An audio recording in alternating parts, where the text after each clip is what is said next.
Hi everyone, it's October, the month good for thinking and learning. This month we are studying different rules with you. What are you studying today? Elementary learners will learn how to build negative sentences with the verb to be. Intermediate learners will look at building a sentence with adverbs of frequency. And upper intermediate students will study more words to describe someone's personality. In addition, we'll think about the students who will travel a lot. Tip for the trip for those people who need some quick information in English. Today you are learning transport. So much work to do. Ready to start? Don't click your channel and let's get started. I am not a doctor. My friend is not from France and they aren't from the USA. You see, I use I'm not, he's not, and they are not. Do you want to know why I use these words? So maybe our next video presentation can help you understand these grammar rules much better. So remember, last video was about verbs to be for positive sentences. Today you can learn more about this verb, so be very attentive and watch the presentation. So what we are going to talk today with you about the verb to be. And if you remember, we started with you different forms of the verb to be. The first one was about positive sentences and the second one was about negative sentences. So today I want you to translate before we start. Try to translate from Ukrainian into English. Я вчитель. I'm a teacher. Ти студент. You are a student. Він лікар. He's a doctor. Вона письменниця. She's a writer. Ми друзі.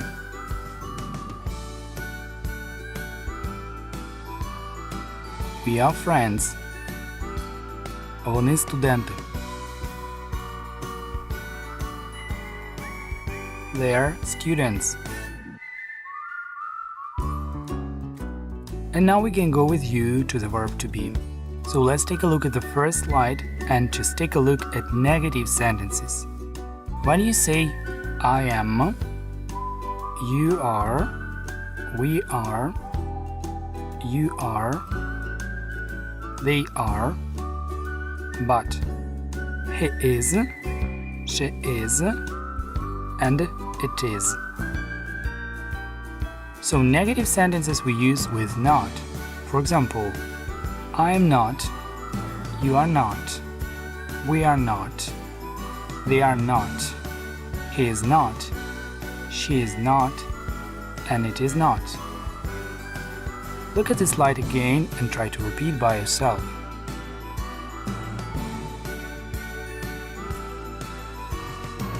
So now we can go with you to the next slide. Negative sentences could have a short form. When you say I am not, you can say I am not. When you say you are not, you can say you aren't. We are not, we aren't. You are not, you aren't. They are not, they aren't.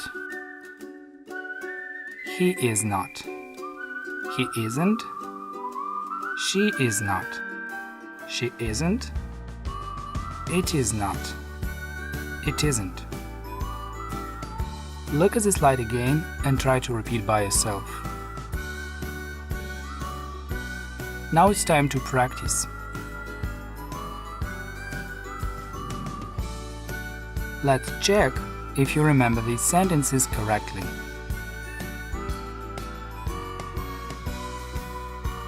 I am, you are, we are, you are, they are, he is, she is, it is.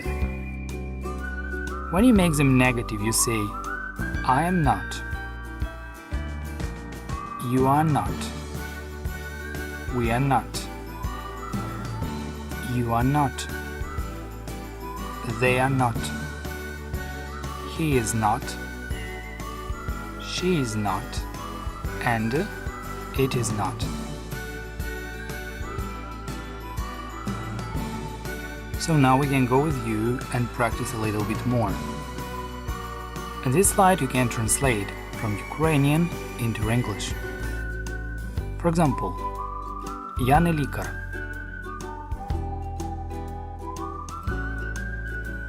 I am not a doctor. Ти не студент. You aren't a student. Він не програміст. He isn't a programmer.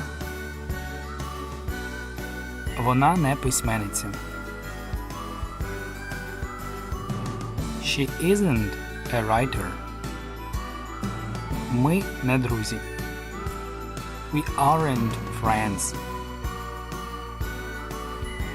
Вони не студенти. They aren't students.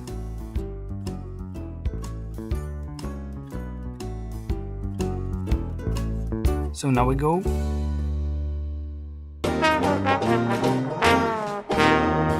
You know, sometimes it's really complicated for learners to follow the structure of the sentence and automatically follow different grammar rules. But word order is an important rule that may help you make your speaking accurate and, in other words, correct and easy for listeners. Today we are going to take a look at adverbs of frequency. They answer the question, how often? For example, what is the right way to say he often goes shopping or he goes shopping often? Let's watch the presentation and understand the difference. Here in the presentation today I'm going to talk with you about adverbs of frequency and correct word order.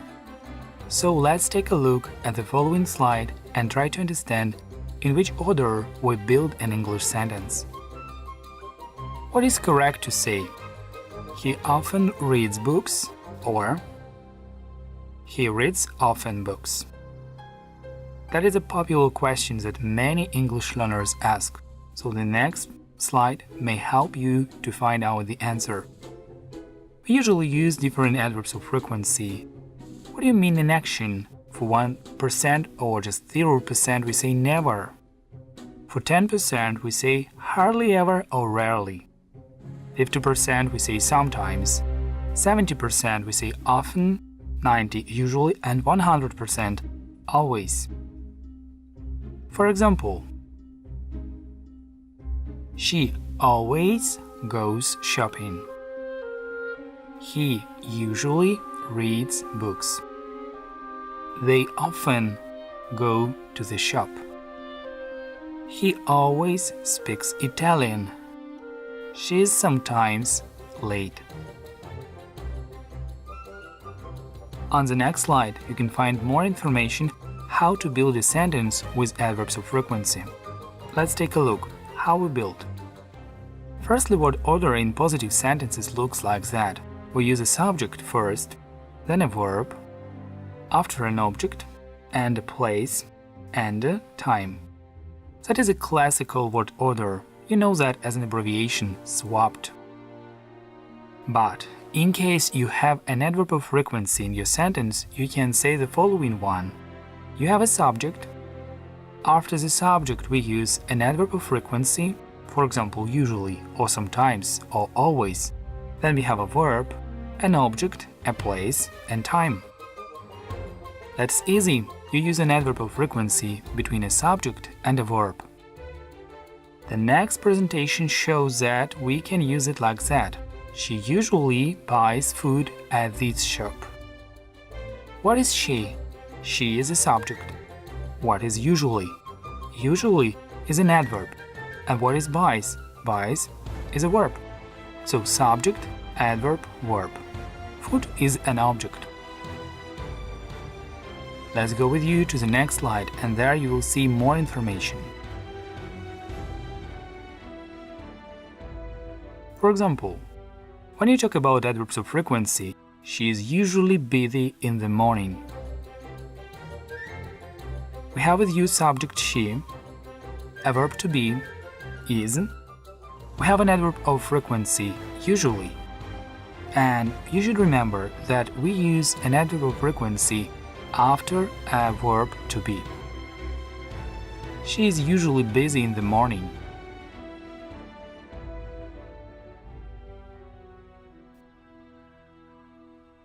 So let's practice a little bit.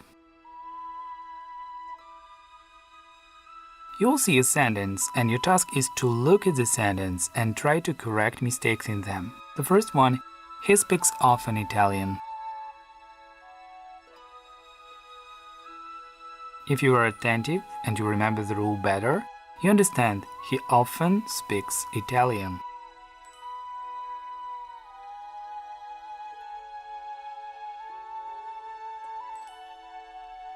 I eat sometimes French food.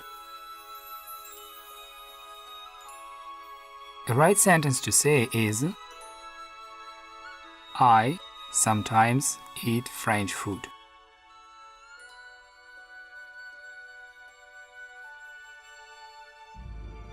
So the third one, he wears often these jeans.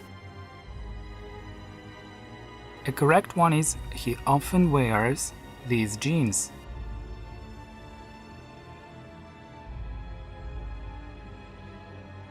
What's number 4? They invite always to the party a lot of people. They always invite a lot of people to the party. So here we go, and the final one is she goes rarely to parties. The right way to say that is she rarely goes to parties. Now let's take a look at the first two sentences that we started with. How to say correctly. What is correct? If I say he often reads books, or he reads often books.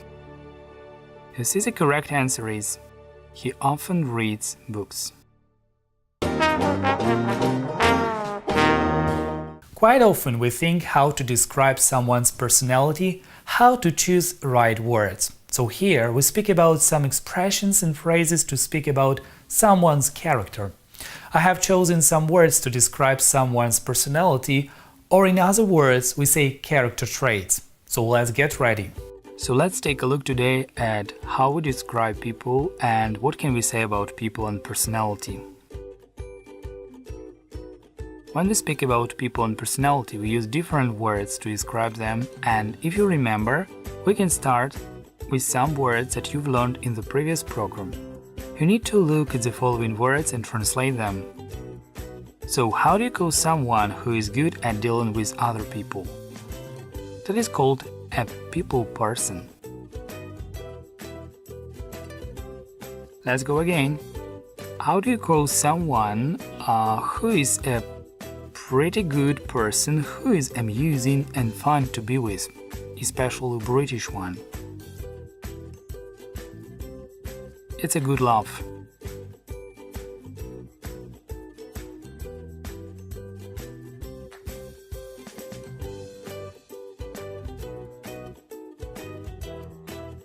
Someone who is fond of giving people orders or domineering. It's a bossy person.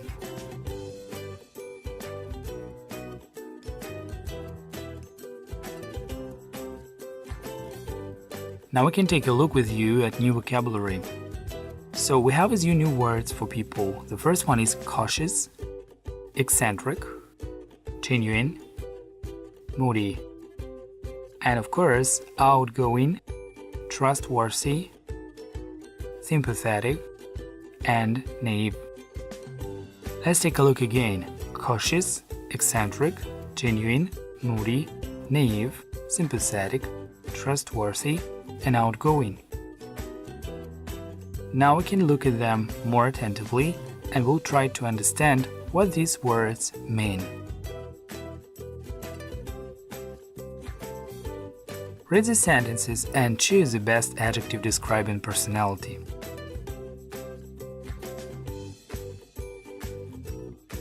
For For example, she has always time for her friends. When they are got problem, she understands and wants to help. She's cautious, sympathetic, naive, or genuine. You're right if you have chosen the variant, that is,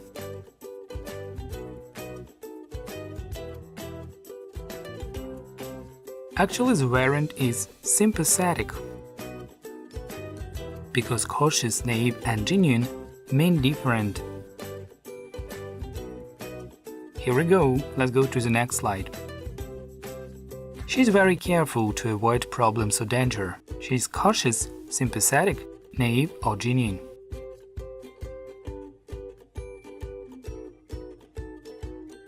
So you're right if you say she's cautious. The next one, he is sincere and honest. He's cautious, naive, sympathetic, or genuine.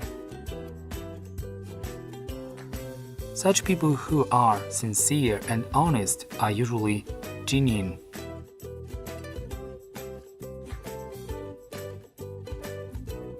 She's so changeable, sometimes she gets angry for no reason. So she's cautious, sympathetic, moody, or genuine. That's right if you have chosen moody.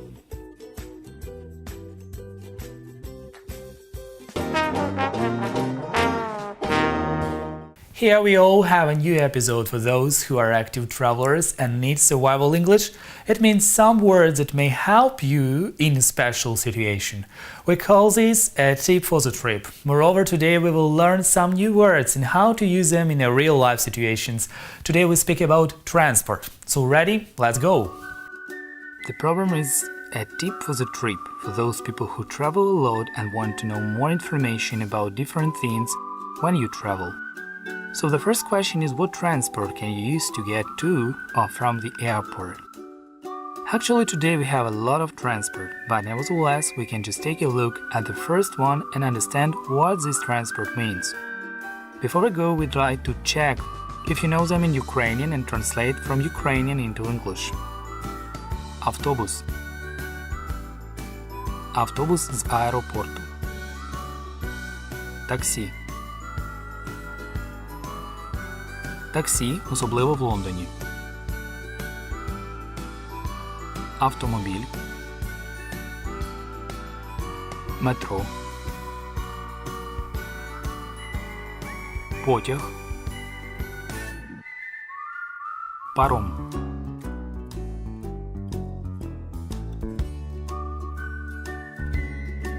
So now let's take a look at the words which you may know in Ukrainian and see how you understand them in English.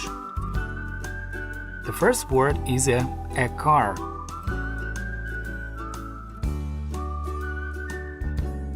The next one is a shuttle bus.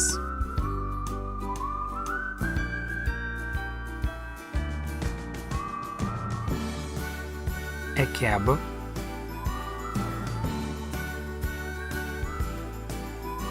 A taxi.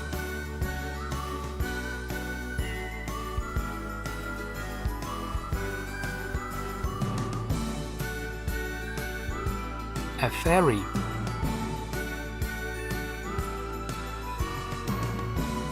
A train. A subway.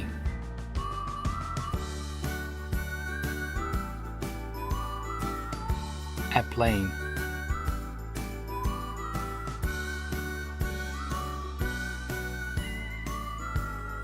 So now you have to check after you remember the words. Автобус. A bus. Автобус з аеропорту. A shuttle bus. Таксі. A taxi. Таксі в Лондоні. A cab. Автомобіль. A car. Метро. A subway. Потяг. A train. Паром. A ferry. Let's speak about the results we have today. Elementary learners know how to build negative sentences with their verb to be in English. Intermediate learners know how to construct a sentence using word order and adverbs of frequency. Remember about them. Upper intermediate learners are aware of information about personality traits and know how to use them accurately. A tip for the trip clarified: how to speak in case you are at the airport. So I wish you a good day, have a nice day, keep studying English and take care. Goodbye.